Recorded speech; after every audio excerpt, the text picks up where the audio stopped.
क्या हुआ?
चलिए आ जाइए।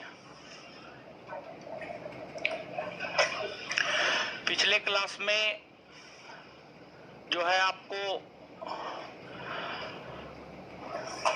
अंग्रेजी ईस्ट इंडिया कंपनी के विषय में बताए हुए थे। पिछले क्लास में अंग्रेजी ईस्ट इंडिया कंपनी के विषय में हम आपको बताए हुए थे। अब आज के सेशन में हम लोगों को यहाँ से आगे बढ़ना है और जो है आपको आगे फ्रांसीसी ईस्ट इंडिया कंपनी को देखना है। फ्रांसीसी ईस्ट इंडिया कंपनी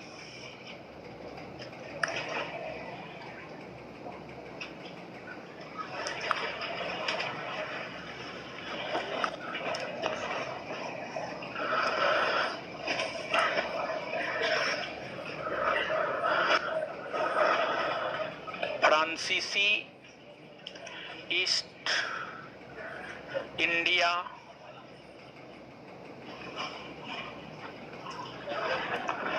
कंपनी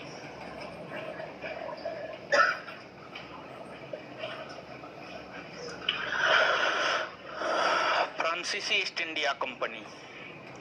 देखिए, आपको जिस प्रकार से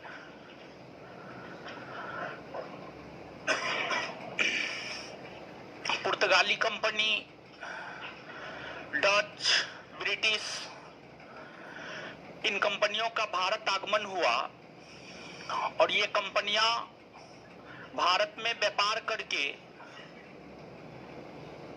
आर्थिक लाभ कमा रही थी, भारत में व्यापार करके आर्थिक लाभ कमा रही थी।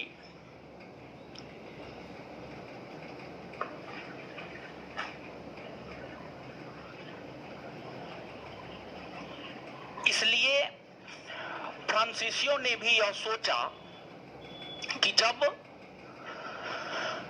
हमारे ही आसपास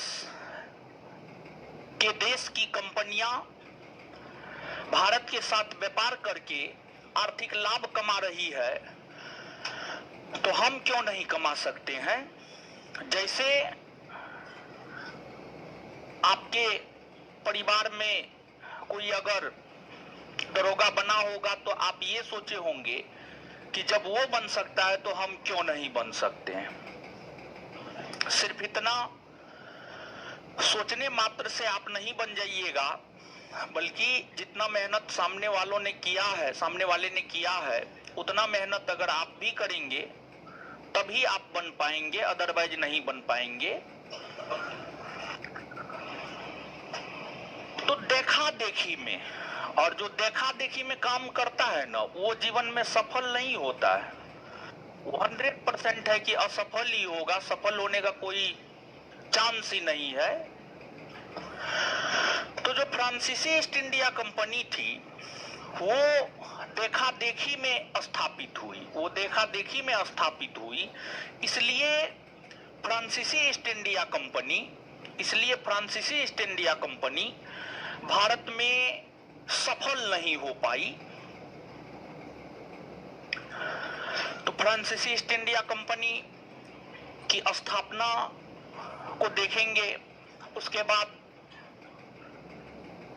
फिर वो कंपनी सफल क्यों नहीं भारत में हो पाई उसको भी हम लोग देखेंगे।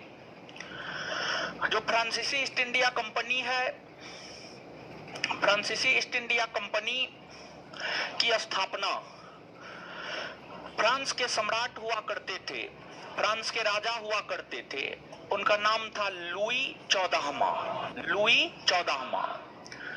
फ्रांस के सम्राट लुई 14वां के शासनकाल के दौरान उनके वित्त मंत्री कोलबर्ट थे। उनके जो वित्त मंत्री थे, उनके वित्त मंत्री का नाम था कोलबर्ट। लुई 14वां के वित्त मंत्री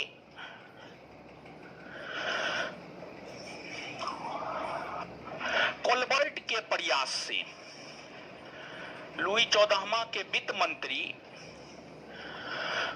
कोलबर्ट के प्रयास से फ्रांसीसी ईस्ट इंडिया कंपनी 1664 ईस्वी में, फ्रांसीसी ईस्ट इंडिया कंपनी 1664 ईस्वी में स्थापित हो पाई। 1664 ईस्वी में फ्रांसीसी ईस्ट इंडिया कंपनी जो है आपको स्थापित हो पाई।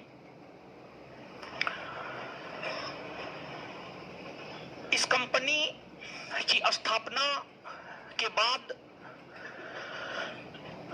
इस कंपनी से जुड़े हुए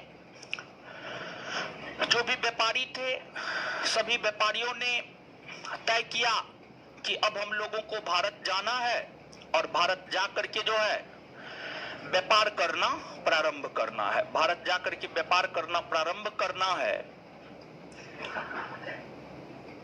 जब यह कंपनी स्थापित हुई थी तो इस कंपनी को कंपनी द इंडस ओरिएंटल नाम दिया गया था। इस कंपनी को, जो फ्रांसीसी ईस्ट इंडिया कंपनी के विषय में हम बात कर रहे हैं, जब यह कंपनी स्थापित हुई थी तो इसे नाम दिया गया था company the Indus oriental.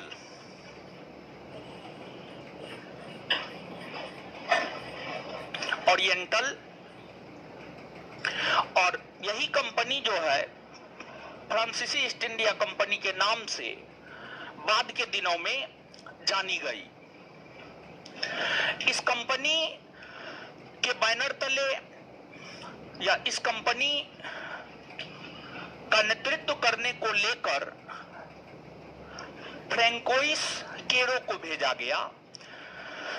François केरो 1667 ईस्वी में एक व्यापारिक दल के साथ, एक फ्रांसीसी व्यापारिक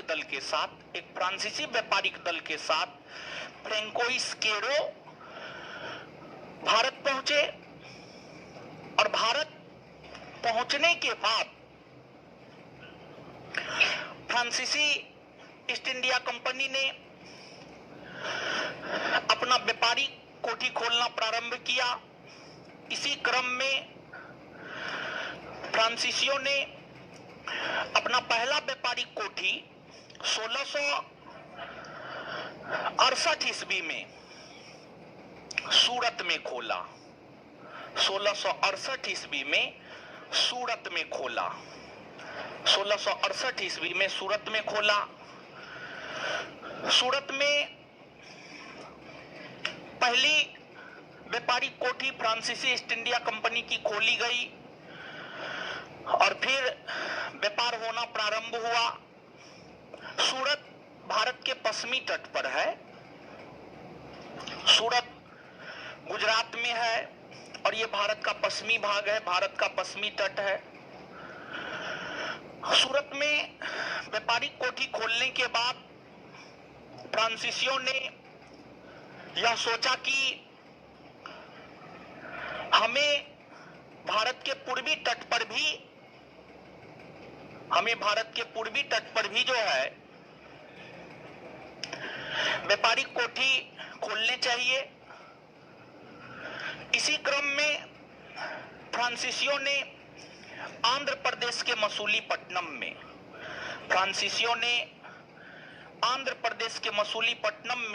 1669 ईस्वी में दूसरी व्यापारिक कोठी खोली। हो सकता है नोट में 1609 हो। 1609 हो तो 1609 को काट करके जो है आप 1669 कर लीजिए। 1609 को काट करके जो है आप 1669 कर लीजिए। और 1669 ईस्वी में फ्रांसीसियों ने अपनी दूसरी व्यापारिक कोठी आंध्र प्रदेश के मसूलीपट्टनम में खोला। आंध्र प्रदेश के मसूलीपट्टनम में खोला। इस प्रकार से फ्रांसीसियों ने भारत के पूर्वी तट और भारत के पश्चिमी तट दोनों तट पर अपना व्यापारिक कोठी खोलकर व्यापार करना प्रारंभ कर दिया।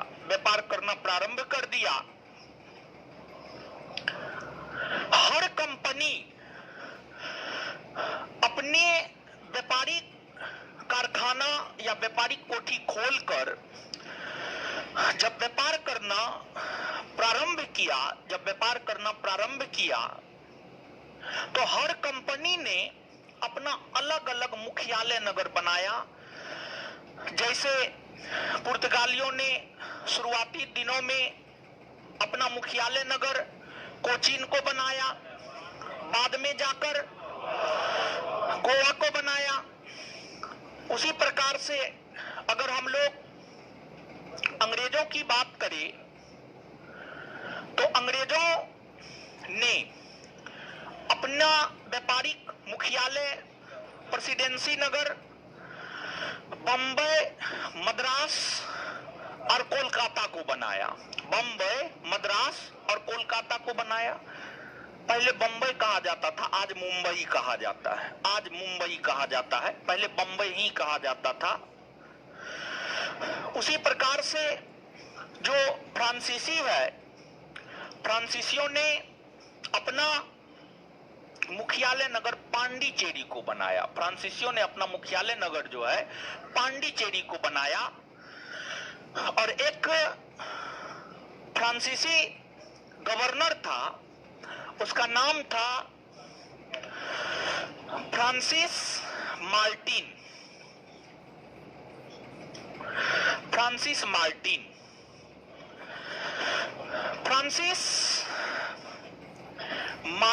ने ही पांडिचेरी को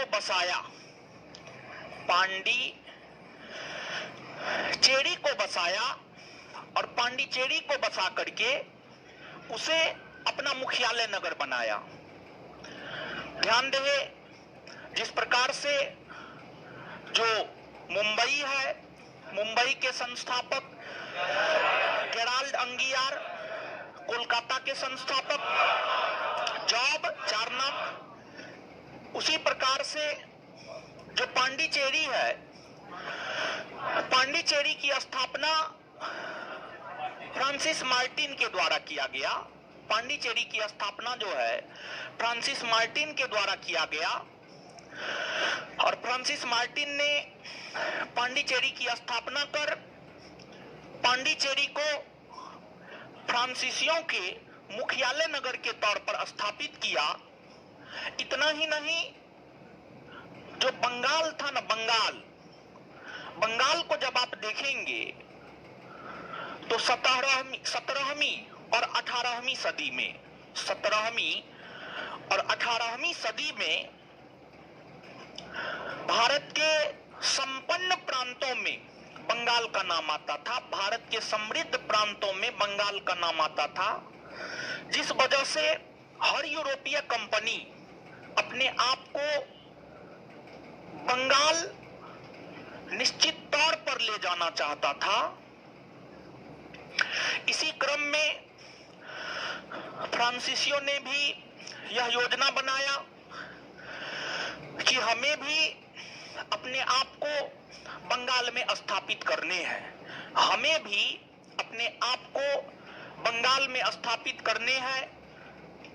इसी को लेकर फ्रांसीसियों ने बंगाल के नवाब 17वीं सदी में शाइस्ता खां हुआ करते थे। आप याद कीजिए 1651 में शाइस्ता खां ने अंग्रेजों को हुगली में व्यापारिक कोठी खोलने की अनुमति दी।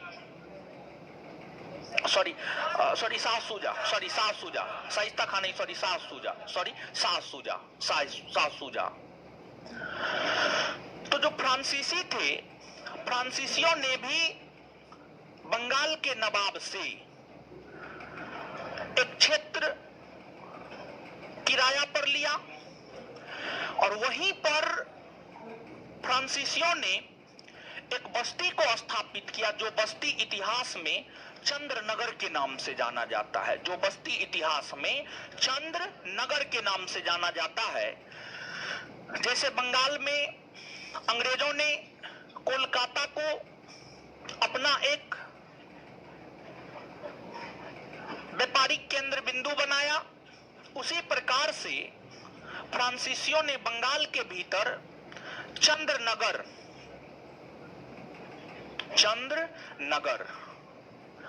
को अपने व्यापार का एक केंद्र बिंदु बनाकर व्यापार किया। और आप देख सकते हैं कि अंग्रेजी ईस्ट इंडिया कंपनी जहां जिस क्षेत्र में जहां अपनी व्यापारिक कोठी खोलकर व्यापार करना शुरू किया था, उन्हीं स्थलों पर फ्रांसीसियों ने भी अपना व्यापारिक कोठी खोलकर व्यापार करना प्रारंभ किया। जैसे आप याद कीजिए, अंग्रेजों ने सबसे पहले सूरत में खोला, फिर मसूलीपट्टनम में खोला, फिर अन्य स्थलों पर अंग्रेजों ने अपने व्यापारिक कोठी खोले, फिर अंग्रेज बंगाल भी गए। फ्रांसीसी को भी आप देख सकते हैं, फ्रांसीसियों ने भी सूरत में खोला, मसूलीपट्टनम में खोला और फिर बंगाल पहुंच गए। जैसे एशिया महादेश में वर्तमान परिदृश्य में आप यह देख सकते हैं कि भारत और पाकिस्तान एक दूसरे का कट्टर दुश्मन है। वैसे ही 16वीं, 17वीं, 18वीं सदी में यूरोप महादेश में दो देश एक दूसरे का कट्टर दुश्मन था, दोनों घोर प्रतिद्वंदी था। एक आपको ब्रिटेन और दूसरा आपको फ्रांस, ये दोनों यूरोपीय कंपनी काफी प्रतिद्वंदी यूरोपीय कंपनी थी, दोनों के बीच काफी ज्यादा कंपटीशन था और दोनों के बीच यूरोप महादेश में भी राजनीतिक प्रतिस्पर्धा, व्यापारिक प्रतिस्पर्धा यूरोप महादेश में भी देखने को मिल रहे थे। और साथ ही साथ भारत में भी दोनों यूरोपीय कंपनियों के बीच राजनीतिक और व्यापारिक दोनों प्रकार की प्रतिस्पर्धा देखने को मिलती है। और दोनों कंपनी की महत्वाकांक्षाएं काफी ज्यादा थी। दोनों कंपनी की महत्वाकांक्षाएं काफी ज्यादा थी, जिस वजह से दोनों कंपनी आपस में हमेशा उलझा करती थी। दोनों कंपनी आपस में हमेशा उलझा करती थी। और जो फ्रांसीसी ईस्ट इंडिया कंपनी और ब्रिटिश ईस्ट इंडिया कंपनी, दोनों कंपनी आपस में हमेशा उलझा करती थी। इसी को लेकर दोनों कंपनियों के बीच युद्ध हुए, भारतीय पृष्ठभूमि में युद्ध हुए, जिस युद्ध के केंद्र बिंदु में कर्नाटक रहा था, जिस वजह से युद्ध को ही नाम दे दिया गया कर्नाटक का युद्ध। कर्नाटक का युद्ध, युद्ध को ही नाम दे दिया गया कर्नाटक का युद्ध। तो आपसे ये बात पूछा जाता है, आपसे जो है ये बात पूछा जाता है कि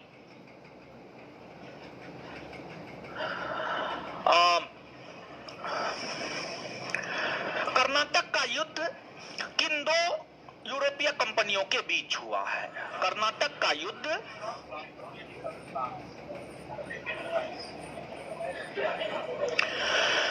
किन दो यूरोपीय कंपनियों के बीच हुआ है? तो इसका सीधा सा उत्तर आप दे सकते हैं कि जो कर्नाटक का युद्ध है, जो कर्नाटक का युद्ध है, कर्नाटक का युद्ध अंग्रेजी ईस्ट इंडिया कंपनी और फ्रांसीसी ईस्ट इंडिया कंपनी के बीच हुआ। अंग्रेजी ईस्ट इंडिया कंपनी और फ्रांसीसी ईस्ट इंडिया कंपनी के बीच हुआ। कर्नाटक के टोटल 3 युद्ध हुए हैं। प्रथम कर्नाटक का युद्ध, द्वितीय कर्नाटक का युद्ध, तृतीय कर्नाटक का युद्ध।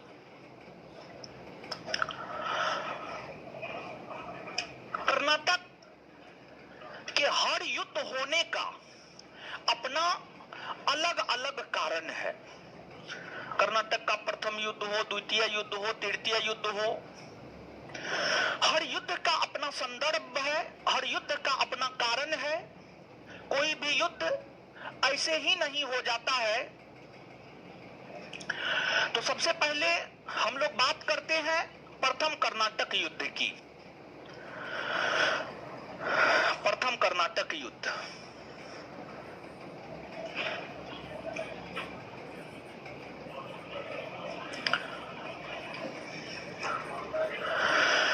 प्रथम कर्नाटक युद्ध को अगर आप देखेंगे तो जो प्रथम कर्नाटक युद्ध है यह 1746 से 1748 के बीच हुआ था। 1746 से 1748 के बीच प्रथम कर्नाटक युद्ध हुए। अमित कश्यप जी, वीडियो नहीं रुक रहा है, कोई दिक्कत नहीं है, आपके नेटवर्क में इश्यू होगा, आप अपना देख लीजिए, ठीक है। यहाँ पे सही चल रहा है, कोई दिक्कत नहीं है, ठीक है। ईस्ट इंडिया कंपनी में कुछ लिखाना था तो आगे लिखा देंगे, ठीक है। आगे पहले पढ़ लीजिए फिर लिखा देंगे, ठीक है। चलिए, जो प्रथम कर्नाटक युद्ध था, इस युद्ध की जो पृष्ठभूमि रही है वह आपको यूरोपीय पृष्ठभूमि में यह युद्ध हुआ है। यूरोपीय पृष्ठभूमि में यह युद्ध हुआ है। यूरोप महादेश के भीतर एक देश ऑस्ट्रिया है, ऑस्ट्रिया। ऑस्ट्रिया ऑस्ट्रिया की रानी थी मारिया थेरेसा। मारिया थेरेसा के निधन होने के बाद ऑस्ट्रिया का शासक कौन बने, इसको लेकर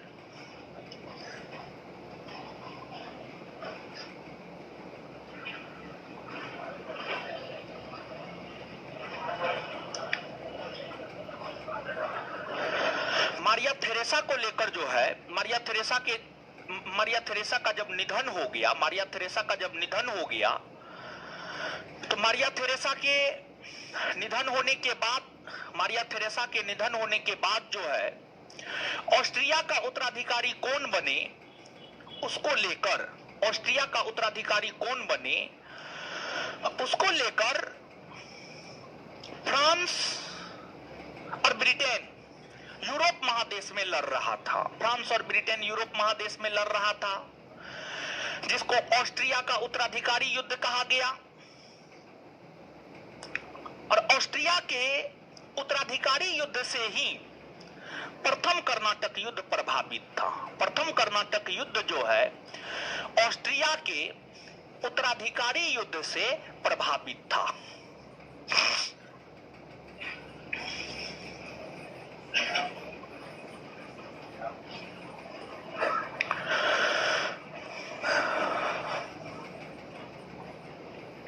ऑस्ट्रिया के उत्तराधिकारी युद्ध से प्रभावित था। और जो ऑस्ट्रिया के उत्तराधिकारी के युद्ध है, यह युद्ध 1748 ईस्वी में एला सापल या एक्सला सापल की संधि के तहत समाप्त हुआ। एला सापल या एक्सला सापल की संधि के तहत समाप्त हुआ। और जब ऑस्ट्रिया के उत्तराधिकारी के युद्ध एला सापल या एक्सला के सापल की संधि के तहत समाप्त हुआ, तो उसी संधि के तहत प्रथम कर्नाटक युद्ध की भी समाप्ति हुई। लेकिन ध्यान रहे कि यह जो युद्ध है,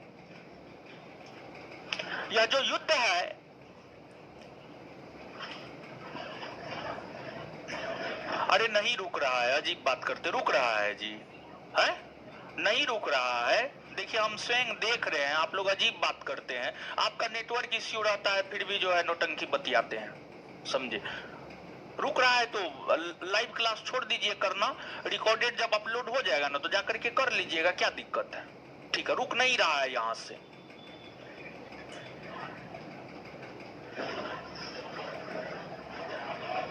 आप लोग अकबकाइए नहीं, जैसे जैसे पढ़ा रहे हैं, जैसे जैसे जो अवेलेबल करवा रहे हैं, समझ गए, कीजिए। और ऐसे अकबका करके कीजिएगा तो फिर हम पुराना सब नोट दे देंगे, करते रहिएगा। हम सोच रहे हैं कि जब टाइम है, सफिशिएंट टाइम है, अभी वैकेंसी भी नहीं आया है, तो नोट सबको हम अपडेट कर रहे हैं, समझे। क्या बताएं, एकदम बकचोद स्टूडेंट सब आ गया है, समझ गए। हे दे दीजिए, हेऊ दे दीजिए, जितना दिए हैं उतना तो याद होगा नहीं, समझ गए।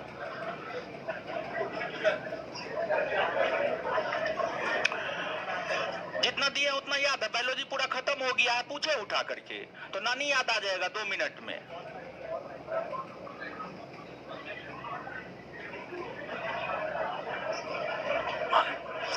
आगे समझिएगा आराम से, जैसे जैसे दे रहे हैं, हर मटेरियल को सोच रहे हैं अपडेट करके दे, तो हे अपलोड कर दीजिए, हे अपलोड कर दीजिए।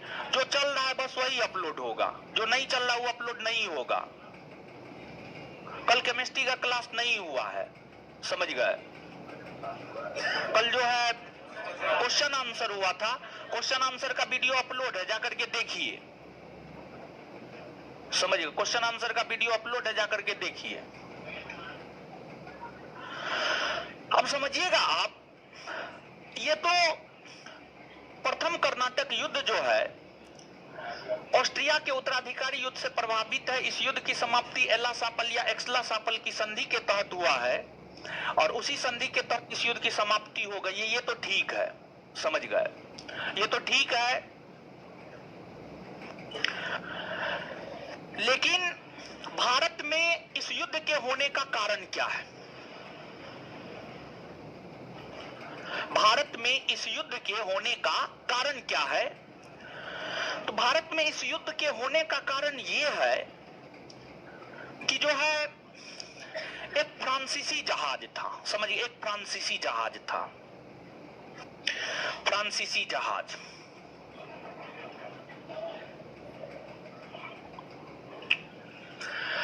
एक फ्रांसीसी जहाज था। और फ्रांसीसी जहाज जो है आपको बंगाल और ये बंगाल की खाड़ी है। बंगाल की खाड़ी के रास्ते फ्रांसीसी जहाज जो है पांडिचेरी आ रहा था, पांडिचेरी आ रहा था, पांडिचेरी। और पांडिचेरी जो है तमिलनाडु के तट पर है, यहाँ पर है पांडिचेरी को ही आज के डेट में जो हम लोग पुडुचेरी कहते हैं, पांडिचेरी को ही आज के डेट में हम लोग क्या कहते हैं, पुडुचेरी, पुडुचेरी कहते हैं, ठीक है, पुडुचेरी कहते हैं। तो एक फ्रांसीसी जहाज बंगाल की खाड़ी के रास्ते जो है बंगाल से आ रहा था पांडिचेरी या पुडुचेरी, लेकिन उस फ्रांसीसी जहाज को अंग्रेज अधिकारी बर्नौट ने लूट लिया, अंग्रेज अधिकारी बर्नौट ने लूट लिया। तो ये जो प्रथम कर्नाटक युद्ध है, इसका जो तात्कालिक कारण है, इसका जो तात्कालिक कारण है, इसका तात्कालिक कारण, इसका तात्कालिक कारण आपको अंग्रेज अधिकारी बर्नौट के द्वारा, अंग्रेज अधिकारी बर्नौट के द्वारा फ्रांसीसी जहाज को लूट लिया जाना, फ्रांसीसी जहाज को लूट लिया जाना प्रथम कर्नाटक युद्ध का जो है तत्कालिक कारण बना, प्रथम कर्नाटक युद्ध का तत्कालिक कारण बना।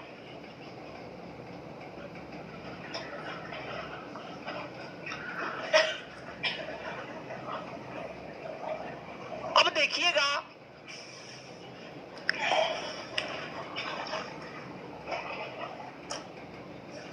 कि आपको है, कमेंट बंद कीजिए, तो यहां से कमेंट बंद कीजिए, यहां से हमारे सामने इस कमेंट बंद करवाइए। हाँ, रहने दीजिए। अब ये सब कुछ लोग जो है ना पढ़ने के लिए नहीं आता, उसको कमेंट करने से मतलब रहता है, समझिएगा। फालतू का यहाँ पे हमारे सामने में कमेंट लगा दिया है, ठीक है। कमेंटे हम देखेंगे, हम पढ़ाएंगे क्या, समझ गए।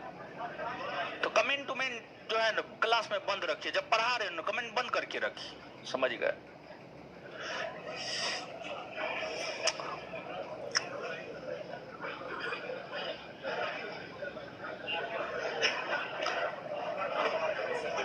पढ़ने के वक्त कमेंट करेगा, आप स्वयं सोचिए कि पढ़ने के वक्त अगर आप बात कीजिएगा तो आप क्या पढ़ पाइएगा। इसका मतलब है कि आप लेक्चर को ध्यान से नहीं सुन रहे हैं। क्लास में अगर आप बात कीजिएगा तो इसका सीधा सा मतलब है कि आप क्लास में बातों को नहीं सुन रहे हैं।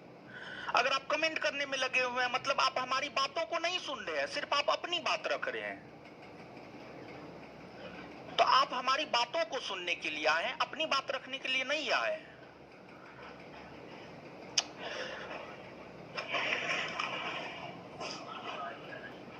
पढ़िए महाराज, पढ़िए, समझे।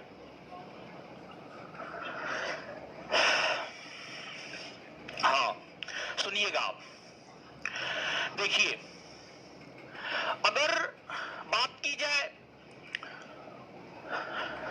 अंग्रेजों की, तो जो अंग्रेज थे, अंग्रेज अपना पूरा ध्यान भारत पर कंसंट्रेट किया।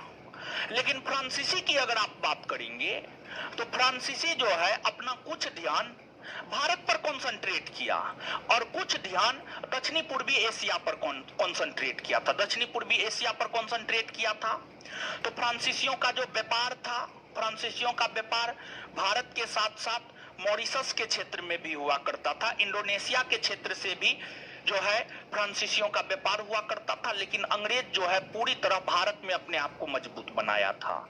तो अब आप समझिएगा यहां पर, तो प्रथम कर्नाटक युद्ध का तत्कालिक कारण है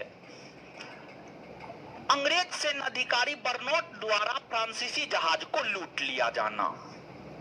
जब अंग्रेज अधिकारी बर्नौट ने फ्रांसीसी जहाज को लूट लिया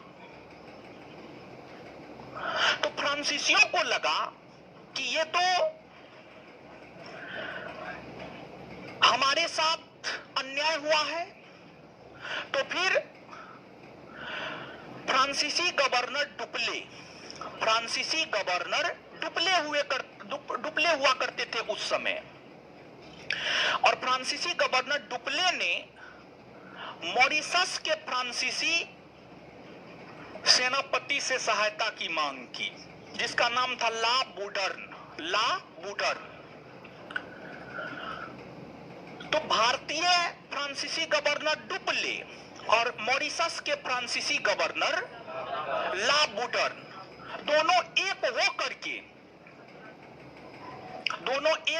करके मद्रास के अंग्रेजी गवर्नर निकोलस मॉर्स को पराजित किया और उन्हें आत्मसमर्पण करने को मजबूर किया। और फिर यह जो प्रथम कर्नाटक युद्ध है, प्रथम कर्नाटक युद्ध में फ्रांसीसियों ने अंग्रेजों को घुटने टेकवा दिया, या यूं कहे कि फ्रांसीसियों ने अंग्रेजों को आत्मसमर्पण करने को मजबूर किया और फिर अंग्रेज फ्रांसीसियों के समक्ष आत्मसमर्पण किए, भारत में आत्मसमर्पण किए। और ध्यान रहे कि इस प्रथम कर्नाटक युद्ध के दौरान सेंट थॉमे नामक स्थान पर यह युद्ध लड़ा गया था, जिस वजह से इस युद्ध को इतिहास में सेंट थॉमे का युद्ध भी कहा जाता है। जो प्रथम कर्नाटक युद्ध है, प्रथम कर्नाटक युद्ध को इतिहास में सेंट थॉमे का युद्ध भी कहा जाता है। सेंट थॉमे।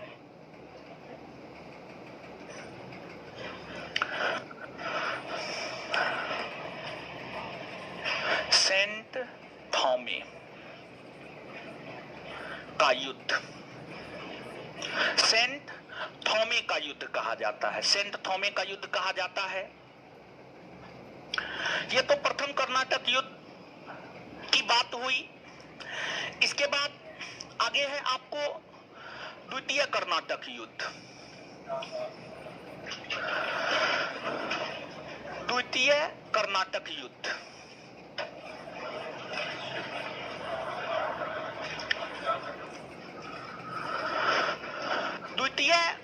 कर्नाटक युद्ध को अगर आप देखेंगे तो जो द्वितीय कर्नाटक युद्ध है, यह आपको 1749 से लेकर 1754 नोट में एक जगह 1749 से 56 होगा और नोट में एक जगह 1749 से 54 होगा। तो आप देख लीजिएगा 1749 से 54 होगा। 1749 से 54 जो है होगा, जहां पर 56 तक है वहां पर काट करके जो है आप अपना 54 कर लीजिएगा। द्वितीय कर्नाटक युद्ध, अब सुनिएगा। द्वितीय कर्नाटक युद्ध की जो पृष्ठभूमि रही है वह भारतीय पृष्ठभूमि रही है। द्वितीय कर्नाटक युद्ध की जो पृष्ठभूमि रही है वह भारतीय पृष्ठभूमि रही है। और जिस समय यह युद्ध हुआ है उस समय भारत में छोटे छोटे राज्य हुआ करते थे, जिसे क्षेत्रीय राज्य कहा जाता था। क्षेत्रीय राज्यों के अंतर्गत हैदराबाद था, कर्नाटक था, बंगाल था, अवध था, मैसूर था। मैसूर था। अगला चैप्टर हम लोग जो 18वीं सदी का भारत पढ़ेंगे, 18वीं सदी के भारत नामक चैप्टर में हैदराबाद, अवध, बंगाल, मैसूर, इन सभी क्षेत्रीय राज्यों को पढ़ेंगे। इन सभी क्षेत्रीय राज्यों को जो है पढ़ेंगे, तो इन सभी क्षेत्रीय राज्यों में ही जो है आपको एक कर्नाटक और एक आपको हैदराबाद, एक कर्नाटक और एक आपको हैदराबाद। जो द्वितीय कर्नाटक युद्ध है यह कर्नाटक के उत्तराधिकारी युद्ध और हैदराबाद के उत्तराधिकारी युद्ध से प्रभावित है। समझिएगा, जैसे जो प्रथम कर्नाटक युद्ध है वह ऑस्ट्रिया के उत्तराधिकारी युद्ध से प्रभावित है। ऑस्ट्रिया के उत्तराधिकारी युद्ध से प्रभावित है। उसी प्रकार से जो द्वितीय कर्नाटक युद्ध है, द्वितीय कर्नाटक युद्ध जो है आपको कर्नाटक के उत्तराधिकारी युद्ध और हैदराबाद के उत्तराधिकारी युद्ध से प्रभावित है। अंग्रेज कर्नाटक का नवाब अनवरुद्दीन को बनाना चाहता था। सॉरी अंग्रेज, हाँ ठीक है, अंग्रेज कर्नाटक का नवाब अनवरुद्दीन को बनाना चाहता था। अंग्रेज कर्नाटक का नवाब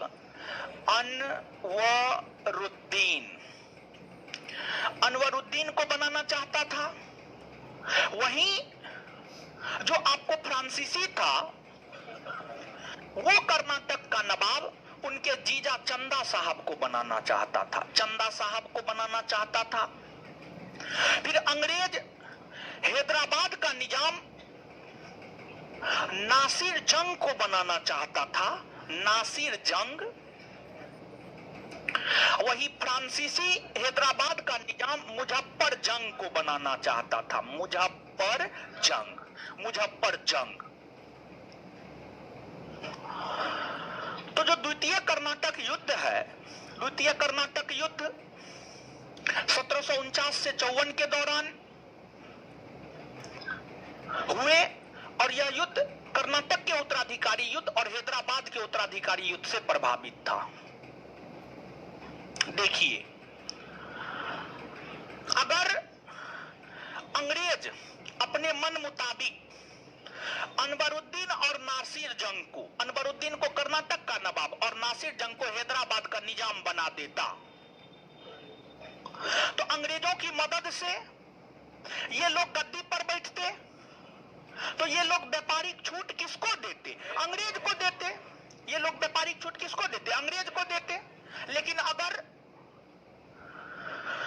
फ्रांसीसी की मदद से कर्नाटक के नवाब चंदा साहेब और हैदराबाद के निजाम मुजफ्फर जंग बनते तो ये दोनों मदद किसको करते? फ्रांसीसी को। ये दोनों मदद किसको करते? फ्रांसीसी को करते। तो मतलब दोनों व्यापारिक कंपनी, दोनों व्यापारिक कंपनी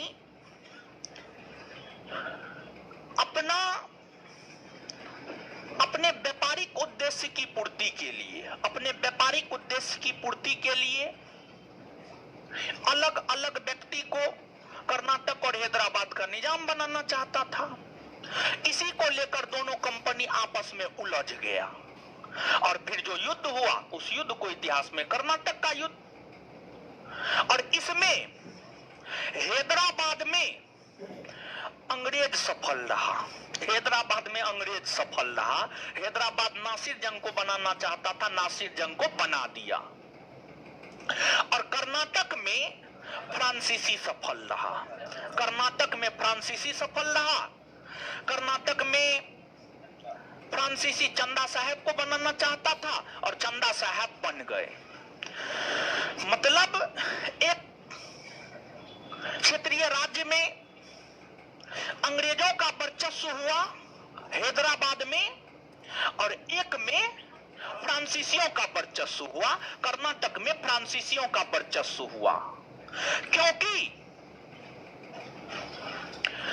द्वितीय कर्नाटक युद्ध के दौरान फ्रांसीसी सेना ने, द्वितीय कर्नाटक युद्ध के दौरान फ्रांसीसी सेना ने अंबूर नामक स्थान पर 1749 ईस्वी में कर्नाटक के नवाब अनवरुद्दीन को पराजित कर अनवरुद्दीन की हत्या कर दी। और अनवरुद्दीन की हत्या करने के बाद चंदा साहब की ताजपोशी हो गई और चंदा साहब को कर्नाटक का नवाब फ्रांसीसी बनाना चाहता था और चंदा साहब बन गए। मतलब कर्नाटक में फ्रांसीसी सफल हो गए। बात समझ में आया? क्लियर है?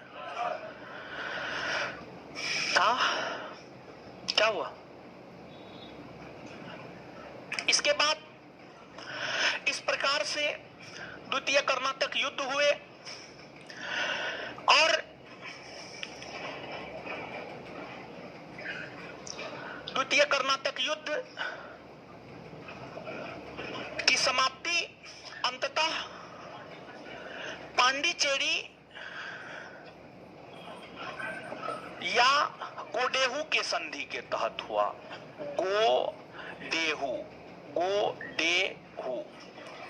गोडेहू के संधि के तहत या पांडिचेरी के संधि के तहत द्वितीय कर्नाटक युद्ध की समाप्ति हुई।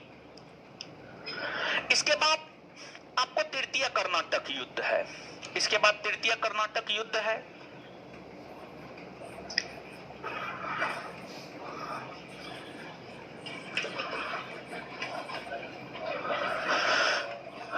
तृतीय कर्नाटक युद्ध है। तृतीय कर्नाटक युद्ध 1756 से 1763। नोट में एक जगह होगा 1757 से 63 और एक जगह होगा 1756 से 63। तो दोनों जगह 1756 से 63 आप कर लीजिए। 1756 से 1763 कर लीजिए। 1756 से 1763 कर लीजिए। कर लिए? चलिए अब आइएगा, अगर तृतीय कर्नाटक युद्ध की हम बात करें तो इसकी भी जो पृष्ठभूमि रही है वह यूरोप रहा है। इसकी भी जो पृष्ठभूमि रही है वह क्या रहा है? यूरोप रहा है इसकी भी पृष्ठभूमि। क्योंकि यूरोप महादेश में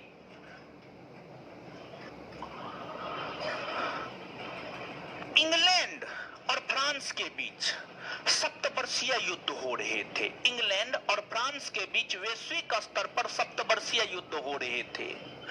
उसी सप्तवर्षीय युद्ध का विस्तार तृतीय कर्नाटक युद्ध है। मतलब जो तृतीय कर्नाटक युद्ध है यह आपको प्रभावित रहा है सप्तवर्षीय युद्ध से। जो सप्तवर्षीय युद्ध 1756 से 1763 के बीच ब्रिटेन और फ्रांस के बीच यूरोप महादेश में लड़े जा रहे थे, उसी सप्तवर्षीय युद्ध से तृतीय कर्नाटक युद्ध प्रभावित रहे हैं। और इस सप्तवर्षीय युद्ध की समाप्ति पेरिस के संधि के तहत हुई है। और इसी पेरिस के संधि के तहत तृतीय कर्नाटक युद्ध की भी समाप्ति हुई है। लेकिन ध्यान रहे, तृतीय कर्नाटक युद्ध का जो तात्कालिक कारण है वह यह है कि अंग्रेज सेनापति रॉबर्ट क्लाइव और वाटसन ने बलपूर्वक फ्रांसीसियों के व्यापारिक कोठी जो बंगाल के चंद्रनगर में थे उस पर कब्जा कर लिया। और उस पर जो कब्जा कर लिया यही तृतीय कर्नाटक युद्ध का तत्कालिक कारण बना है।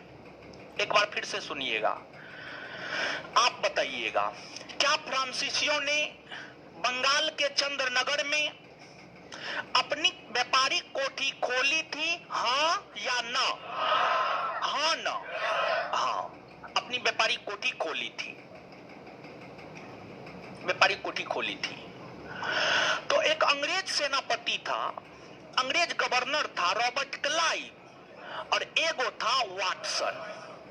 दोनों ने मिलकर चंद्रनगर पर कब्जा कर लिया। और चंद्रनगर फ्रांसीसियों का व्यापारिक कोठी था। तो फ्रांसीसियों के व्यापारिक कोठी चंद्रनगर पर जब अंग्रेजों ने कब्जा कर लिया तो यही घटना तृतीय कर्नाटक युद्ध का तत्कालिक कारण बना। तो अब आप इस बात को समझिएगा कि अगर प्रथम कर्नाटक युद्ध के तत्कालिक कारण को हम देखें तो अंग्रेज सेनापति बर्नौट द्वारा फ्रांसीसी जहाज को लूटा जाना। द्वितीय कर्नाटक युद्ध का तत्कालिक कारण हैदराबाद और कर्नाटक का उत्तराधिकारी का युद्ध। और तृतीय का कारण रॉबर्ट क्लाइव और वाटसन द्वारा चंद्रनगर पर बलपूर्वक कब्जा किया जाना, बलपूर्वक कब्जा किया। तो तीनों कर्नाटक युद्ध के तत्कालिक कारण से हमने आपको अवगत करवाया। अब अगली बात सुनिएगा। प्रथम कर्नाटक युद्ध के दौरान सेंट थॉमे का युद्ध सबसे प्रमुख युद्ध था, जिस वजह से उसको सेंट थॉमे का युद्ध भी कहा जाता है। द्वितीय कर्नाटक युद्ध के दौरान अंबूर के युद्ध में फ्रांसीसियों ने कर्नाटक के नवाब अनवरुद्दीन को पराजित कर अनवरुद्दीन की हत्या कर दी। अर्थात अंबूर के युद्ध का संबंध द्वितीय कर्नाटक युद्ध से है। अंबूर के युद्ध का संबंध द्वितीय कर्नाटक युद्ध से है। वहीं जिस प्रकार से प्रथम कर्नाटक युद्ध के दौरान सेंट थॉमे का युद्ध, द्वितीय कर्नाटक युद्ध के दौरान अंबूर का युद्ध, उसी प्रकार से तृतीय कर्नाटक युद्ध के दौरान वाडीवास का युद्ध हुआ। तृतीय कर्नाटक युद्ध के दौरान कौन सा युद्ध हुआ? वाडीवास का युद्ध हुआ। वाडीवास का युद्ध हुआ। जो वाडीवास है, वाडीवास तमिलनाडु में पड़ता है। तमिलनाडु के वाडीवास नामक स्थान पर 22 जनवरी 1760 को 22 जनवरी 1760 को अंग्रेजी ईस्ट इंडिया कंपनी और फ्रांसीसी ईस्ट इंडिया कंपनी, अंग्रेजी ईस्ट इंडिया कंपनी और फ्रांसीसी ईस्ट इंडिया कंपनी के बीच, अंग्रेजी ईस्ट इंडिया कंपनी और फ्रांसीसी ईस्ट इंडिया कंपनी के बीच युद्ध हुआ। इसमें अंग्रेजों के तरफ से नेतृत्व सर आयर कुट कर रहे थे। सर आयर कुट और फ्रांसीसियों के तरफ से नेतृत्व काउंट लाली कर रहे थे। इस युद्ध में आयरकुट की नेतृत्व वाली अंग्रेजी सेना की जीत हुई और काउंट लाली की नेतृत्व वाली फ्रांसीसी सेना की हार हुई। और फिर इस युद्ध से ही भारत में फ्रांसीसियों का पतन हो गया। फ्रांसीसी सेनापति काउंट लाली को हिरासत में ले लिया गया और इन्हें इंग्लैंड भेज दिया गया और फिर 2 वर्ष तक कारावास में रखा गया और 2 वर्ष के बाद इन्हें फ्रांस को सौंप दिया गया। और जब इन्हें फ्रांस को सौंपा गया तो उस समय फ्रांस के सम्राट लुई 16वां बन चुके थे। लुई 16वां ने काउंट लाली को फांसी पर लटका दिया। इसलिए फांसी पर लटका दिया कि आप तो हार गए, आप तो युद्ध में फ्रांसीसियों, आपके नेतृत्व में जब युद्ध हुआ तो फ्रांसीसियों की हार हुई, तो आप तो देशद्रोही हैं, समझ गए। तो इनको जो है फांसी पर लटका दिया गया। एक तो बेचारा युद्ध लड़ा, ऊपर से फांसियों पर लटका दिया गया। अब देखिएगा कि जो आपको फ्रांसीसी है, फ्रांसीसियों का भारत में पतन हो गया। फ्रांसीसियों का जो भारत में पतन हुआ है, उस पतन के पीछे कई सारे कारण हैं। पहला कारण, फ्रांसीसियों के पतन का पहला कारण तो यह है कि फ्रांसीसियों की जो नौसैनिक शक्ति थी वह अंग्रेजों की तुलना में कमजोर थी। भले प्रथम कर्नाटक युद्ध में फ्रांसीसियों ने अंग्रेजों को अपने समक्ष घुटने टेकने को मजबूर किया, ये अलग बात है, लेकिन जो फ्रांसीसियों की नौसैनिक शक्ति थी, फ्रांसीसियों की नौसैनिक शक्ति अंग्रेजों की तुलना में काफी कमजोर थी। एक कारण यह है। दूसरा कारण यह है, फ्रांसीसी ईस्ट इंडिया कंपनी सरकारी कंपनी थी, सरकारी कंपनी थी। और ब्रिटिश ईस्ट इंडिया कंपनी एक प्राइवेट कंपनी थी, एक प्राइवेट कंपनी थी। तो फ्रांसीसी ईस्ट इंडिया कंपनी जो कि सरकारी कंपनी थी, और सरकारी कामकाज लेप लतीफा से होता है, अब प्राइवेट कामकाज तुरंत हो जाता है, तुरंत हो जाता है। तो फ्रांस के भीतर स्थापित जो फ्रांसीसी ईस्ट इंडिया कंपनी थी, वो कंपनी निर्णय लेने में देरी कर देती थी, और ब्रिटिश ईस्ट इंडिया कंपनी तुरंत निर्णय ले लेती थी।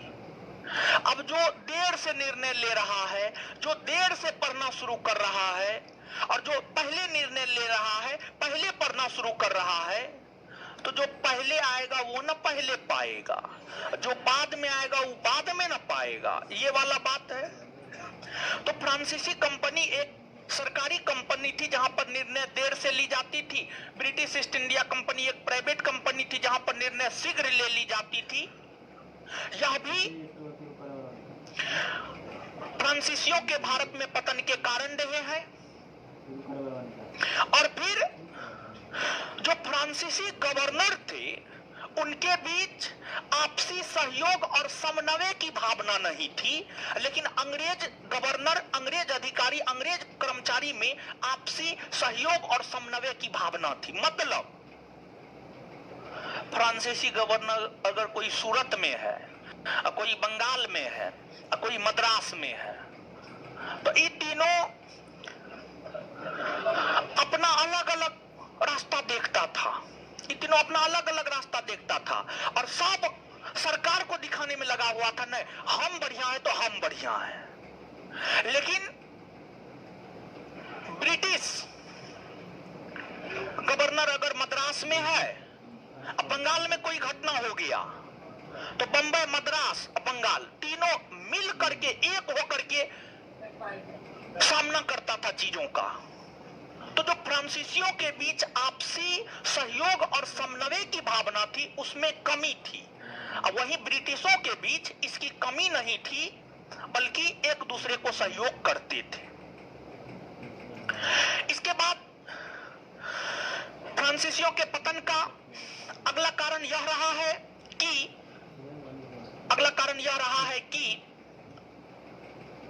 फ्रांसीसियों ने अपने आप को सिर्फ भारत तक सीमित नहीं रखा, बल्कि दक्षिणी पूर्वी एशिया में भी अपने आप को ले गया। यह भी उनके पतन का एक कारण रहा है। और इसके बाद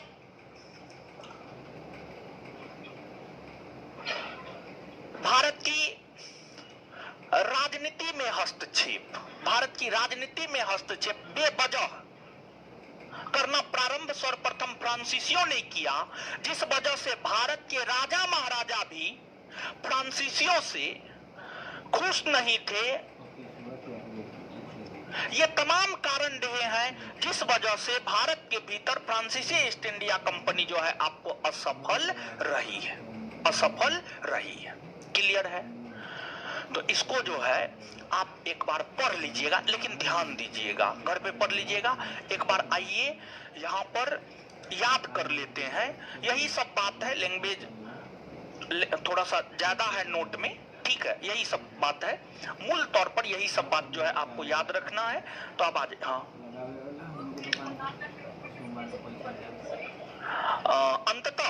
अंततः अंग्रेजों की स्थिति मजबूत रही, अंग्रेजों की स्थिति मजबूत रही।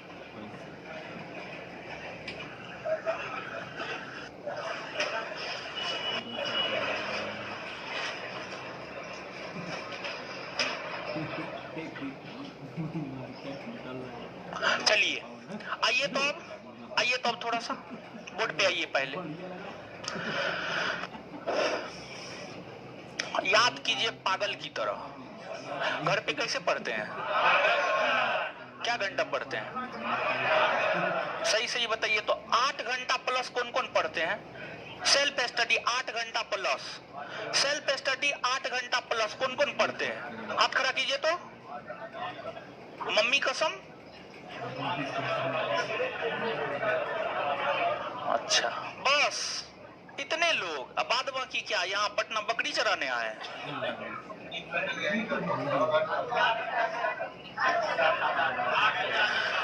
8 घंटा पढ़िए तब रिजल्ट होगा, नहीं तो रिजल्ट नहीं होगा।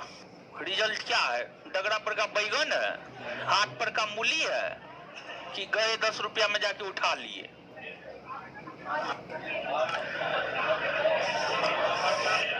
चलिए सुनिए, अल्लाह नहीं। फ्रांसीसी ईस्ट इंडिया कंपनी की स्थापना कब हुई? फ्रांसीसी ईस्ट इंडिया कंपनी की स्थापना कब हुई? उस समय फ्रांस के शासक कौन? फ्रांसीसी ईस्ट इंडिया कंपनी की स्थापना में किसका योगदान रहा? किसका योगदान रहा है? किसका योगदान रहा है? फ्रांसीसी ईस्ट इंडिया कंपनी की स्थापना किस नाम से हुई? किस नाम से हुई है? किस नाम से हुई है? और फ्रांसीसी गवर्नर फ्रेंकोइस केरो जब भारत आ रहे थे ना, तो उसको मदद किया था ईरान का रहने वाला था मकरारा। ईरान का रहने वाला था मकरारा, वो मदद किया था। जैसे वास्को डी गामा को अब्दुल माजिद ने मदद किया था, वैसे ईरान निवासी मकरारा ने फ्रेंकोइस केरो को मदद किया था भारत आने में, भारत में फ्रांसीसी कंपनी के व्यापारी कोठी स्थापना में। क्लियर है?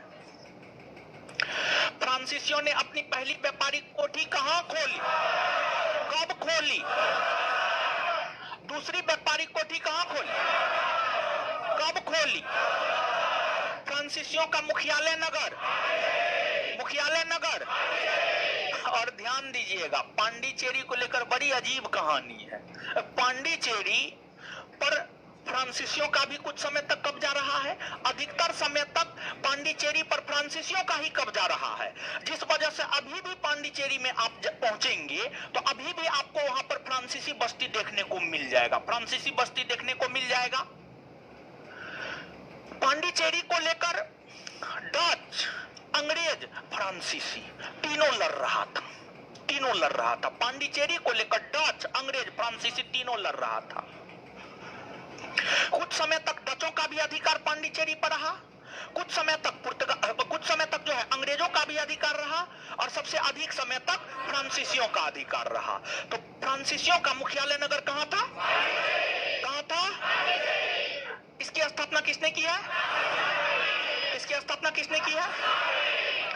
बंगाल में फ्रांसीसी ने अपना व्यापारिक मुख्यालय किसे बनाया? किसे बनाया? किसे बनाया? अच्छा, जो कर्नाटक का युद्ध है कौन से दो यूरोपीय कंपनी के बीच हुए? हाँ, फ्रांसीसी और प्रथम कर्नाटक युद्ध कब से कब? 1746 से। यह युद्ध किस युद्ध से प्रभावित है? किस युद्ध से प्रभावित है? इसकी समाप्ति किस संधि के तहत? प्रथम कर्नाटक युद्ध का तत्कालिक कारण अंग्रेजों द्वारा फ्रांसीसी जहाज का अधिग्रहण किया जाना। अंग्रेजों द्वारा फ्रांसीसी जहाज का अधिग्रहण किया जाना। एक बार फिर से बोलिएगा, याद रखिएगा इसको। प्रथम कर्नाटक युद्ध का तत्कालिक कारण अंग्रेजों द्वारा फ्रांसीसी जहाज का अधिग्रहण किया जाना। अच्छा, प्रथम कर्नाटक युद्ध को और किस नाम से जाना जाए? किस नाम से? सेंट थोमे का युद्ध कब हुआ? 1748। सेंट थोमे का युद्ध कब हुआ? अच्छा, एक बात बताइए, ऐसे तो ये प्रश्न आज तक पूछा नहीं है, लेकिन जब डीप में जाएगा तो ये क्वेश्चन पूछा जा सकता है। किस युद्ध में फ्रांसीसियों ने अंग्रेजी नौसेना को अपने समक्ष आत्मसमर्पण करने पर मजबूर किया? उत्तर क्या होगा? सेंट थॉमे होगा उत्तर। बात समझ रहे हैं? आज तक ये प्रश्न किसी भी परीक्षा में नहीं पूछा है, लेकिन काफी शानदार प्रश्न है ये अपने आप में, और हम भरोसा के साथ कहते हैं कि ये प्रश्न जो है, ये बात जो है, लुसेंट एसपीटी घटना चक्र पढ़ने वाला विद्यार्थी नहीं बना पाएगा, समझ गए। और अब तो स्टैंडर्ड थोड़ा सा है, होना चाहिए परीक्षा का। अब देखिए क्या करता है। द्वितीय कर्नाटक युद्ध कब से कब? द्वितीय कर्नाटक युद्ध कब से कब? अच्छा, द्वितीय कर्नाटक युद्ध होने का कारण, कर्नाटक का उत्तराधिकारी युद्ध हैदराबाद का, कर्नाटक का उत्तराधिकारी युद्ध और हैदराबाद का उत्तराधिकारी युद्ध। अच्छा, अंबुर का युद्ध हुआ था कौन कर्नाटक युद्ध के दौरान? द्वितीय ना। अंबुर का युद्ध कब हुआ? 1749। 1749। चलिए, द्वितीय कर्नाटक युद्ध की समाप्ति कौन संधि के तहत? कौन संधि के तहत? अच्छा, तृतीय कर्नाटक युद्ध कब से कब?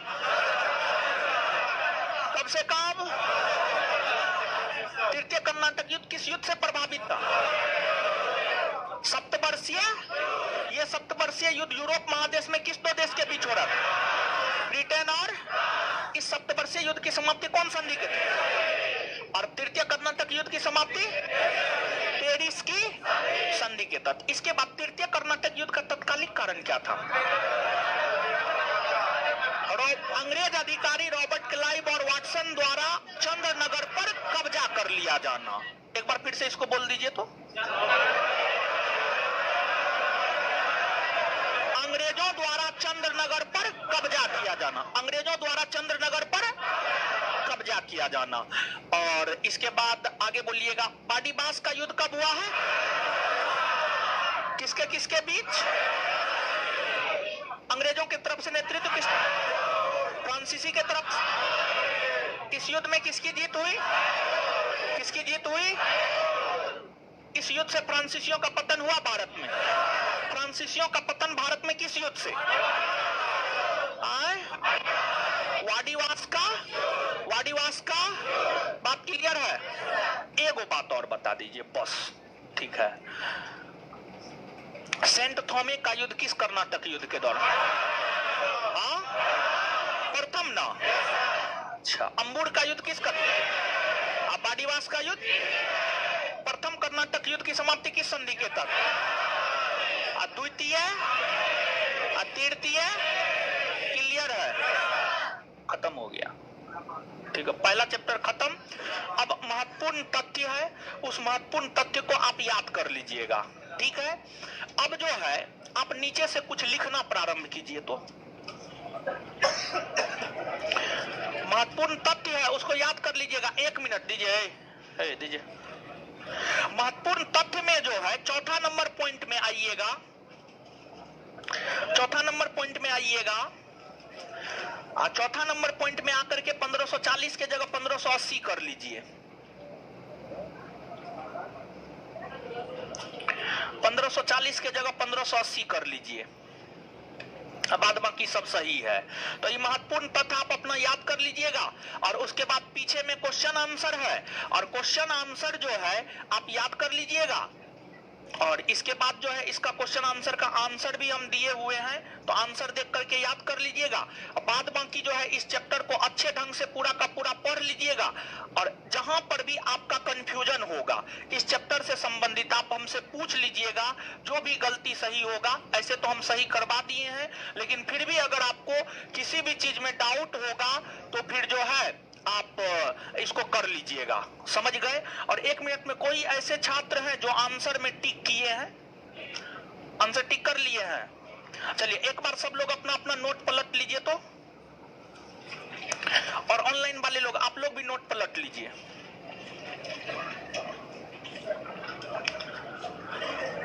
इसको जो है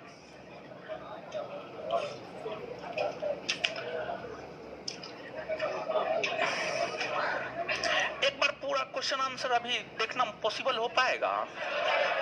हो जाएगा, इसलिए जो हो जाएगा 15 मिनट में हो जाएगा, हो जाएगा, हो जाएगा।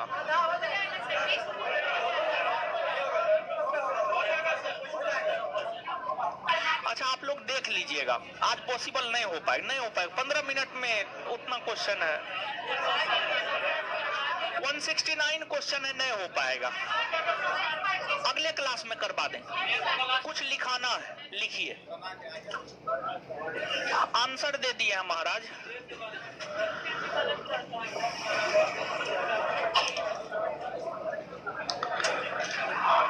अरे नोट सब जो है सब वायरल कर देता है, समझे, इसी वजह से नोट में थोड़ा बहुत गलत रहता है तो हम इग्नोर ही कर देते हैं, क्लास में पढ़ाने वक्त सही कर देते हैं। और यूट्यूब चैनल सब पर देखते हैं कि जो है जो नोट में लिखा हुआ है वही बोल के आगे बढ़ जाता है। कोई कोई विद्यार्थी हमको शेयर करता है, हम देखते हैं। तो आप यहाँ पर आए हैं तो आपको तो सही मिलना चाहिए सब चीज, समझ गए। तो बाहर में जो लोग हैं उसको तो गलत मिल ही रहा है, मिलने दीजिए, समझे। तो आप पैसा दिए हैं तो आपको तो सही मिलना चाहिए, समझे। हाँ देखिए आप लोग जो अब ऑनलाइन वाला कमेंट थोड़ा सा दिखा दीजिए तो, समझे। देखिए आप लोग जो है ना, आप लोग हड़बड़ाइए नहीं। देखिए डिसीजन जो है ना समय के अकॉर्डिंग लेना चाहिए, समय के अकॉर्डिंग डिसीजन लेना चाहिए। जब आप स्वयं सोचिए कि अभी तो नोटिफिकेशन भी नहीं आया है, तो हम नया स्तर से नोट पर काम करके आपको नोट देना चाह रहे हैं, और आप लोग चाहते हैं कि नहीं पुराना नोट ही लेकर के पढ़ा दे, तो फिर 2018, 19, 20 में जो पढ़ाए 2023 में जो पढ़ाएंगे, कुछ ना कुछ अंतर रहना चाहिए ना जी। तो अब थोड़ा सा अच्छा चीज के लिए तो थोड़ा सा इंतजार करना होगा ना, ठीक है। अब आप लोग पता नहीं क्या सोचते हैं, हमको तो कुछ पता ही नहीं चलता है। चलिए चलिए लिखिएगा तो 2-4-5 पॉइंट, 2-4-5 पॉइंट लिखिए, पूरे चैप्टर से संबंधित 2-4-5 पॉइंट लिखिए। दीजिए लड़की, दीजिए।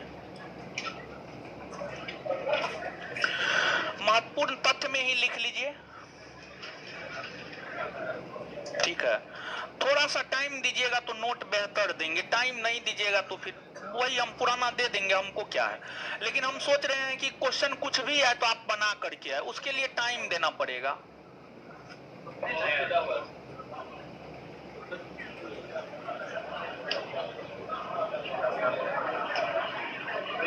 चलिए लिखिएगा।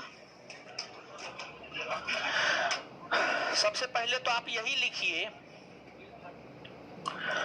प्रथम कर्नाटक युद्ध में, हे भगवान, एगो लड़का पूछ रहा प्रथम कर्नाटक युद्ध किसके बीच हुआ?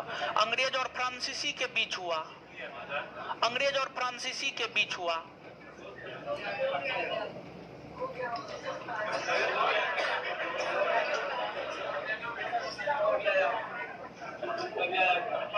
प्रथम कर्नाटक युद्ध में अंग्रेजों ने, प्रथम कर्नाटक युद्ध में अंग्रेजों ने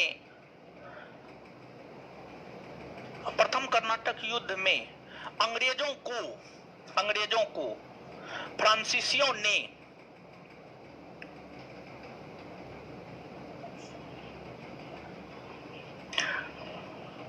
आत्मसमर्पण करने को मजबूर किया, आत्मसमर्पण करने को मजबूर किया।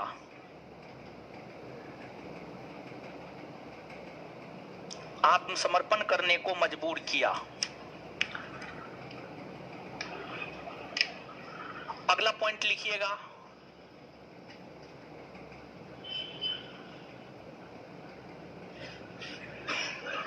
अगला पॉइंट लिखिएगा, भारत आने वाला प्रथम अंग्रेज रॉल्फ फिंच था। भारत आने वाला प्रथम अंग्रेज रॉल्फ फिंच था। भारत आने वाला प्रथम अंग्रेज रॉल्फ फिंच था। अगला पॉइंट लिखिएगा, हॉकिंस जहांगीर के आगरा दरबार में आया था।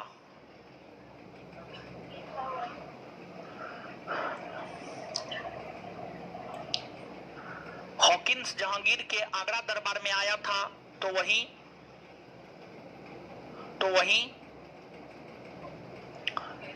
सर टॉमस रो जहांगीर के अजमेर दरबार में आया था। तो वहीं सर टॉमस रो जहांगीर के अजमेर दरबार में आया था।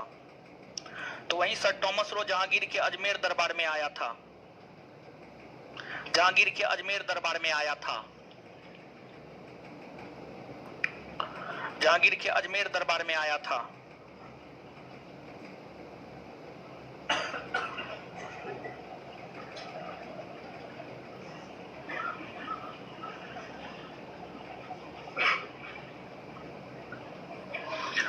और क्या,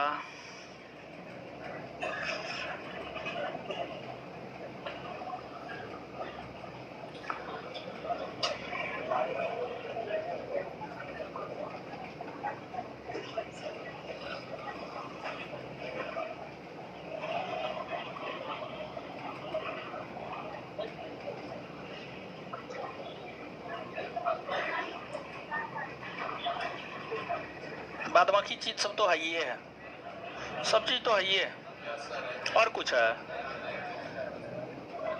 चलिए एक बार नोट देखिए तो महत्वपूर्ण तथ्य में 1511 में पुर्तगालियों के द्वारा मलाया द्वीप मलक्का पर कब्जा कर लिया गया। नहीं बताए हैं, नहीं बताए, बताए।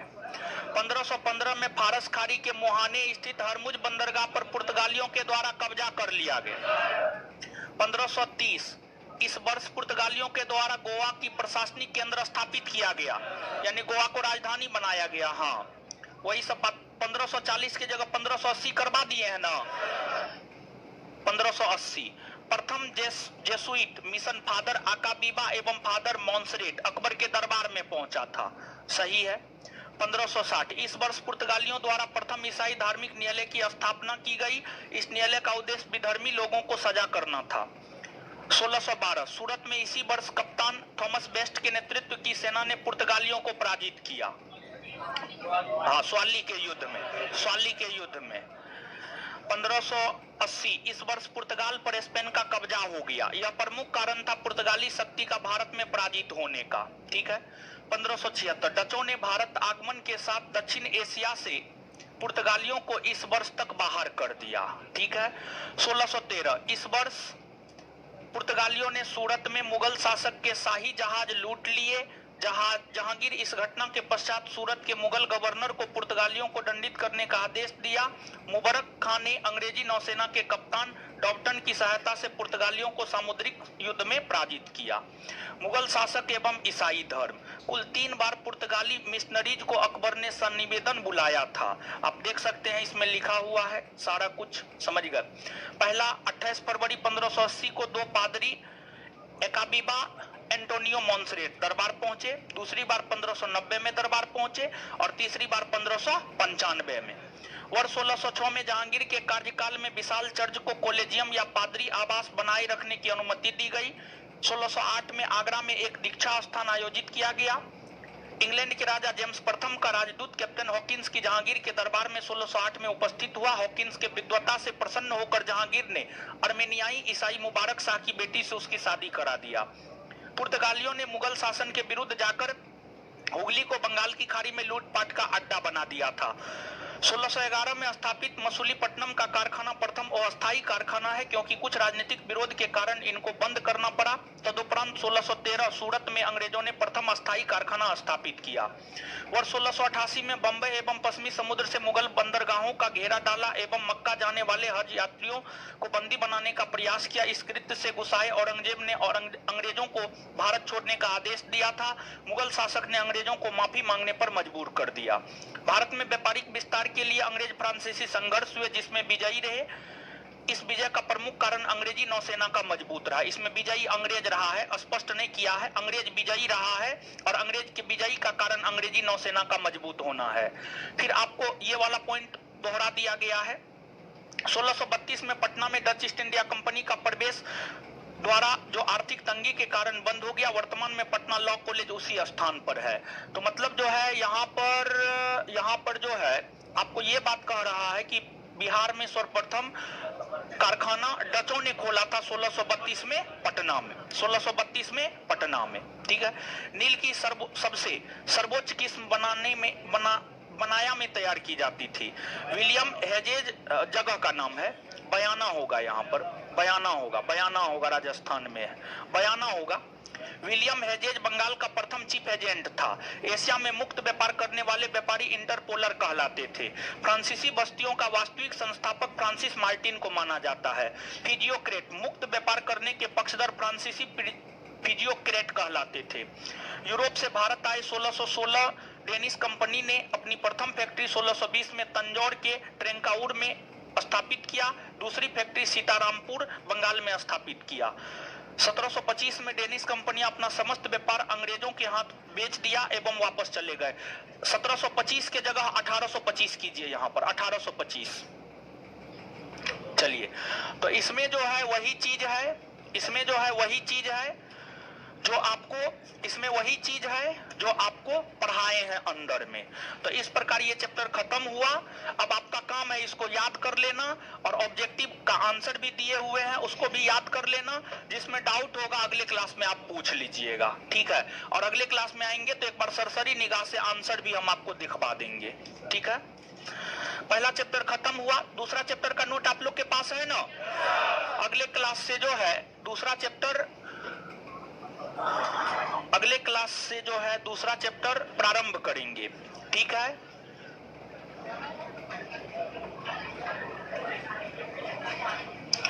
स्टाफ कॉल पिकअप नहीं करता है, आप करते होंगे हमारे नंबर पर, तो हमारे नंबर पर फोन रिसीव नहीं होता है, समझ गए।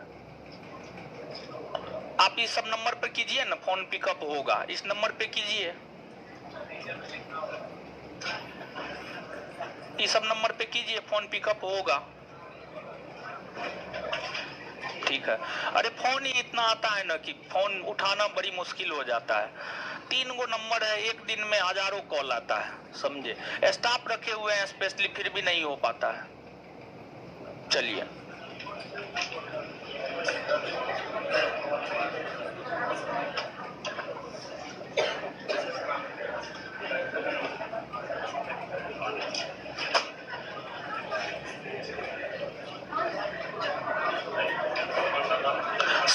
चैप्टर आप लोग को नहीं पढ़ाए हैं बिट्टू सर? पढ़ाया हुआ है ना, वीडियो अपलोड ना, सिर्फ क्वेश्चन आंसर करवा।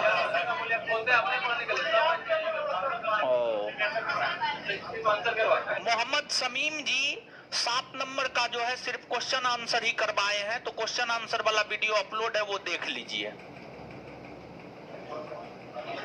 कौन चीज का पीडीएफ डाल दे? सब चीज का पीडीएफ डाला हुआ है।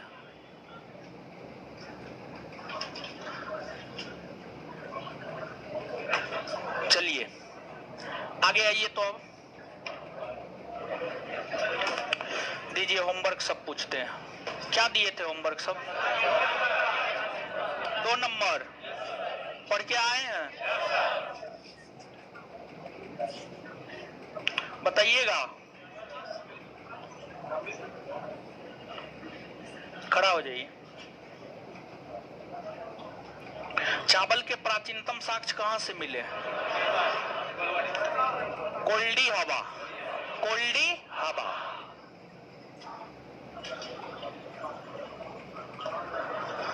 थॉमस रो अजमेर दरबार में आया था। बैठ जाइए।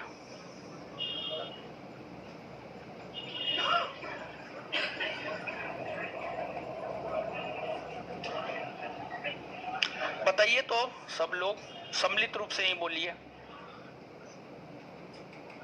आग का आविष्कार किस काल में हुआ? पहिए का? नौ? मनुष्य में अस्थायी निवास की प्रवृत्ति? नौ? सबसे पहले पालतू किसको बनाया? मानव ने सर्वप्रथम किस धातु का प्रयोग? कुल्हाड़ी कहां से प्राप्त हुआ? अति? कृषि का आविष्कार किस काल में? नव पाषाण काल। नव पाषाण काल। आगे बताइएगा। पूरा पाषाण कालीन औजार की खोज सर्वप्रथम किस व्यक्ति ने किया? Robert Bruce, Robert Bruce foot ने किया है। भारत में पाया जाने वाला एकमात्र मानभाव कपि कौन है? श्वेत ब्रू गिबन। भारत में जीवाश्म का प्रमाण कहां से मिला? कहां से? भारत में मनुष्य संबंधी सबसे पहला प्रमाण नर्मदा। अगला होमवर्क है सिंधु सभ्यता, लुसेंट से सिंधु सभ्यता, ठीक है। एंशियंट पढ़ा चुके, लुसेंट से सिंधु सभ्यता, सिंधु सभ्यता तीसरा नंबर चैप्टर। आगे क्या था? बायोलॉजी का चैप्टर नंबर 3। यहां से आंसर आप लोग ले लिए थे ना? हाँ, अभी है, मेरे जाने के बाद उसको पूरा फाड़ दीजिएगा, ठीक है। खड़ा होइए। सूक्ष्मदर्शी का आविष्कार किसने किया? Johnson, Johnson and Johnson. आगे बोलिए। असामान्य प्रोटीन अनुप्रियन कितने एमिनो अम्ल के बने होते हैं? 254। एलिसा जांच किस रोग की पहचान? बैठ जाइए, है उधर टोपी वाला खड़ा होइए। हाँ खड़ा होइए, चश्मा वाला, टोपी वाला नहीं खड़ा हुआ, चश्मा वाला खड़ा होइए। आलू में मोजेक रोग का कारण क्या है?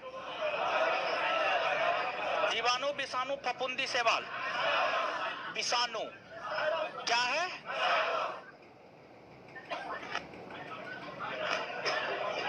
खड़ा हो जाइए। चलिए अगला क्वेश्चन बताइए आप ही। एडवर्ड जेनर किसकी खोज की है? कौन जी? जीवाणु में किस प्रकार का डीएनए पाया जाता है? कुंडलित। बैठ जाइए। जीवाणुओं की साधारण आकृति होती है? एक सर्पिल जीवाणु को क्या नाम दिया गया? एस्पाइरिलम। उधर खड़ा हो जाइए जी, है खड़ा होइए, उधर है खड़ा होइए।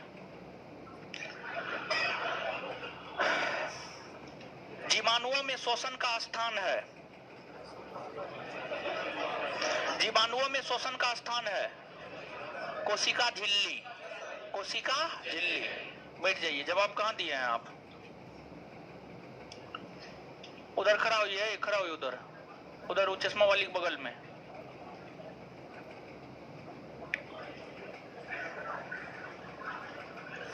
जैव गैस के उत्पादन में प्रयुक्त होने वाले जीवाणुओं के समूह को क्या कहा जाता है? मीथेनोजेन, मीथेनोजेन। बैठ जाइए, कौन याद करेगा? हम करेंगे। उधर चश्मा वाली खड़ा हुई, उधर उधर उधर पीछे में खड़ा होइए। सिर्फ इसको बैठने के लिए जगह चाहिए, पढ़ेगी ना। सेब और नाशपाती में होने वाला निर्जा रोग का कारण क्या है? क्या है? जीवाणु है? विषाणु है? जीवाणु विषाणु कर रही है, जीवाणु है जी। हाँ तो आप तो दोनों बोले हैं, तो ऐसे थोड़े होता है। बैठिए।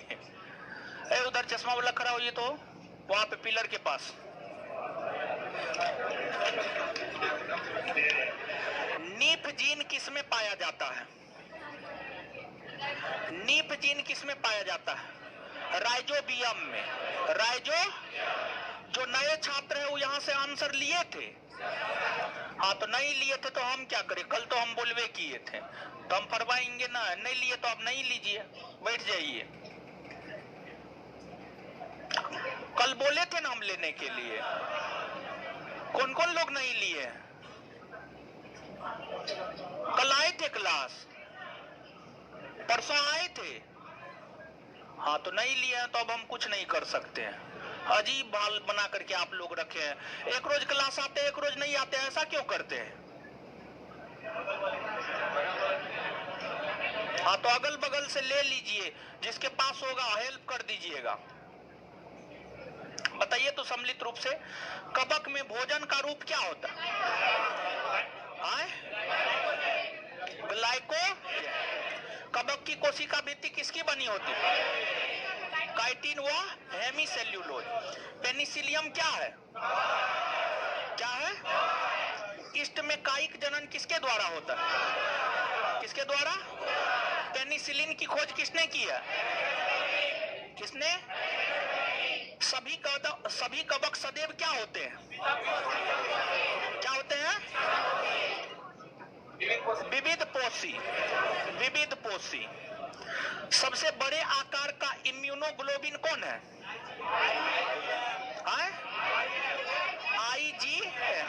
आईजी। मूंगफली का टीका रोग किसके कारण होता है? कवक के कारण होता है। चलिए और कुछ है? केमिस्ट्री पहला चैप्टर दीजिए। फटा है जी, यहाँ पे फटा क्या हुआ?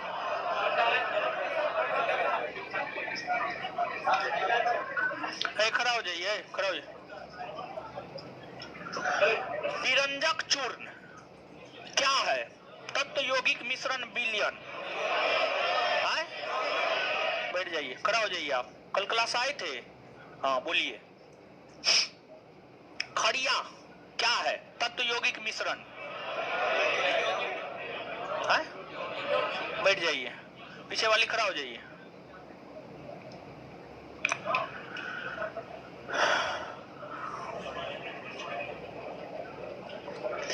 किसी ठोस के सीधे वाष्प में परिवर्तन क्या कहलाता? ऊर्ध्वपातन। बैठ जाइए, उसके पीछे वाली खड़ा हो जाइए। किसी पदार्थ द्वारा अधिकृत स्थान क्या कहलाता है? किसी पदार्थ द्वारा अधिकृत स्थान क्या कहलाता है? आयतन। बैठ जाइए, उसके जस्ट पीछे वाली खड़ा हो जाइए। कौन सा पदार्थ प्रकृति में तीनों अवस्था में पाया जाता है? H2O, जल। बैठ जाइए, आपके बोलने से पहले लोग बोल दिया। उसके पीछे वाली खड़ा हो जाइए। पदार्थ की पांचवी अवस्था को प्राप्त करने हेतु वर्ष 2001 में किस वैज्ञानिक को नोबेल पुरस्कार दिया गया? सभी को। एरिक ए कॉर्नेल, वोल्फगैंग कैट्रेले, कार्ल ई वीमेन। बैठ जाइए, उसके पीछे वाली खड़ा हो जाइए। खड़ा होइए। सौरमंडल में प्लाज्मा अवस्था की उत्पत्ति का कारण क्या है? उच्च। बैठ जाइए, इधर खड़ा होइए, खड़ा होइए उधर।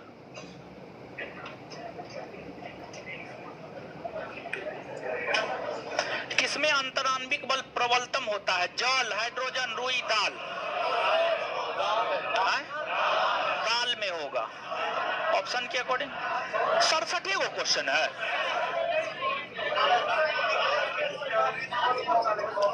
पीछे वाले खड़ा हो जाइए।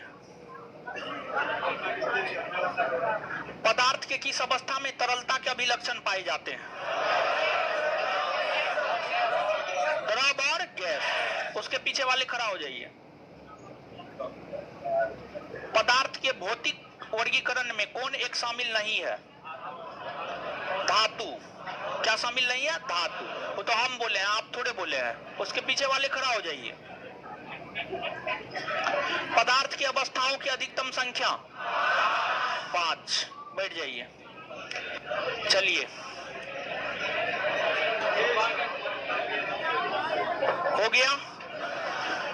कल आपका क्लास भी है, केमिस्ट्री दूसरा चैप्टर शुरू होगा। और दूसरी बात यह है कि कल जो है आपका टेस्ट भी है 12:30 बजे से। कार्ड लेकर के आइएगा, एडमिशन रसीद लेकर के आइएगा, तभी टेस्ट में अलाउ किया जाएगा, नहीं तो टेस्ट में अलाउ नहीं किया जाएगा। कान खोल करके सुन लीजिए, ठीक है? धन्यवाद। हमको निकलने दीजिए, तब निकल जाइएगा।